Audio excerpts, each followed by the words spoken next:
Hello there, everyone. It is Shadow Leon 659 once again.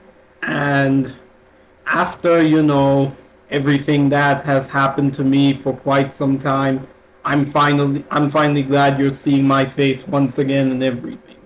So today I would like to talk about my first ever anime movie review.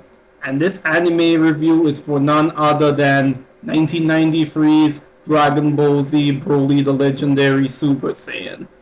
Yeah, I know it's often regarded as one of the best Dragon Ball Z movies, although there are some detractors of this movie who kind of say it's overrated and whatnot, but those are the detractors' opinions, and I'm not gonna dive onto those until much later in the video.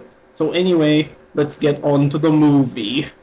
So you ask, what is the plot for this movie about? So the plot centers around Goku and company going on, should I say, a mission to find out who the legendary Super Saiyan is and why is he responsible for the destruction of South Galaxy and all that stuff. So that's all you need to know about the plot, and like I said, I think that this is easily one of the best Dragon Ball Z movies, considering that I'm not a huge fan of a majority of them, as the rest are either pretty average or just downright awful. So anyway, Goku and company decide to leave Earth and explore, should I say, this new planet by the name of Planet Vegeta after, should I say, they are invited by a Saiyan by the name of Paragus and all that stuff. So, like I mentioned before, they are tasked on this mission to find out who was the one responsible for the destruction of South Galaxy and everything. I really liked how the characters are utilized pretty well in this, especially the Z fighters and what that stuff. Well, because as you know, this movie takes place during the events of, should I say, the grace period that Cell gave the world to prepare everyone for, should I say, the Cell games and all that stuff. It was nice to see that this is one of those Dragon Ball Z movies that doesn't really take place on Earth and whatnot. I really do like the music that the English dub uses, the death metal rock music and all that stuff that captures the intensity of, should I say, the fight scenes and whatnot, and how high the stakes are and all that stuff.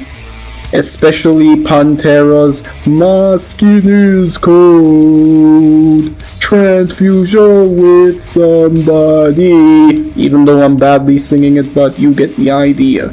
So anyway, I also did love how well animated the movie was, because at the time of its release, this was easily the best animated Dragon Ball Z movie and all that stuff. Plenty of good shots and whatnot.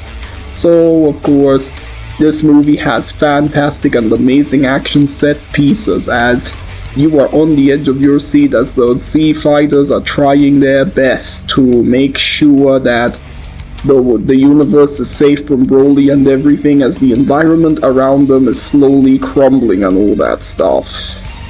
And of course, should I say, Broly being seemingly invincible and all that, seeing as there is nothing there to stop him and everything.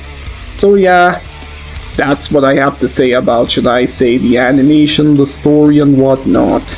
But then, of course, let us address the obvious big elephant in the room, and that is Broly as a character. Yeah, Broly has been a pretty divisive character for quite some time, mainly because, fans criticize him as being this one-dimensional mindless drone who yells Kakarot constantly, but this movie disproves that and everything. I don't think Broly is as bad as many people say he is.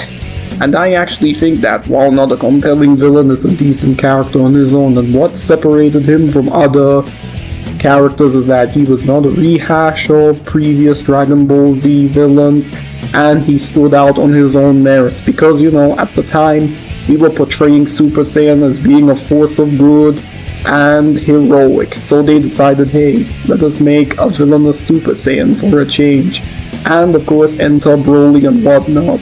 And I don't believe that the whole crying thing is why he is so mad at Goku and all that stuff. The movie doesn't even outright say it's the crying and everything.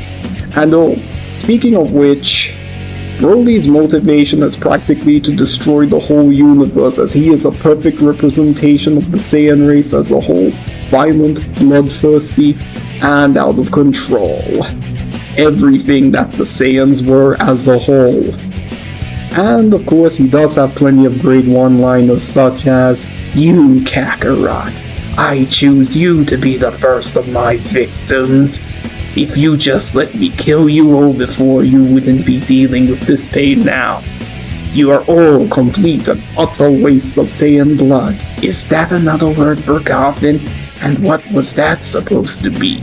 Goku?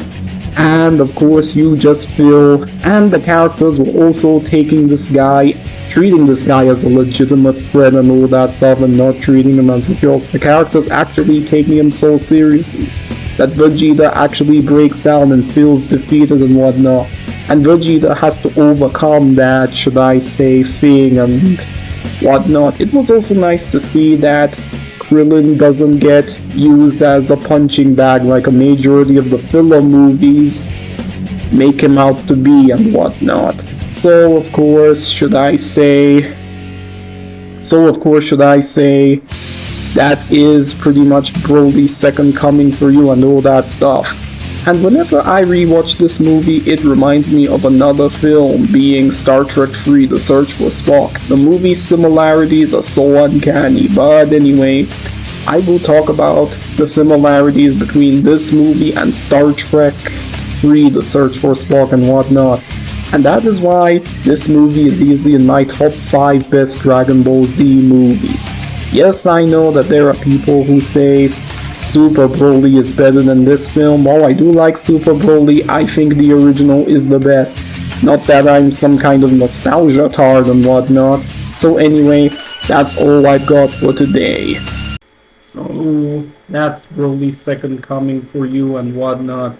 A pretty good Dragon Ball Z movie and all that stuff, which I personally consider it to be one of the best and one of my favorite Dragon Ball Z movies. And if you're wondering how I'm gonna rate this movie, I'm going to give it an 8 out of 10.